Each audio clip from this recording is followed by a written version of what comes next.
Hello everyone. তো এখানে আমার ছেলে আর আমার শাশুড়ি মা রাতে খাবার খাচ্ছে।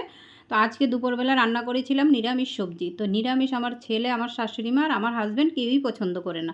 তো খাওয়া দাওয়া ওদের ভালো হয়নি, তাই এই রাতের বেলা নিয়ে এসছে দেশি চিকেন।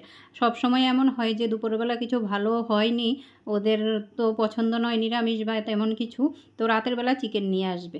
তো আজকেও চিকেন নিয়ে আসছে, দেশি চিকেন। তো এখানে আমি সব কিছু রেডি করে বসিয়ে দিয়েছি চিকেন।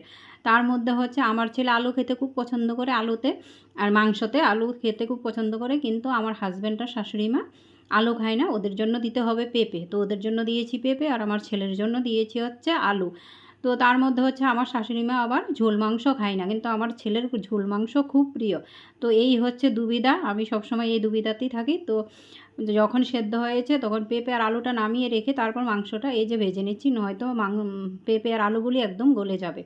তো এখানে আমার শাশুড়ি মার জন্য রেখে দিয়েছি ভাজি মাংস, তারপর দিয়েছি ঝোল, কারণ আমার ছেলে ঝোল পছন্দ করে। আর এখানে রেডি করে নিয়েছি আমার শাশুড়ি মা আর আমার ছেলের জন্য খাবার।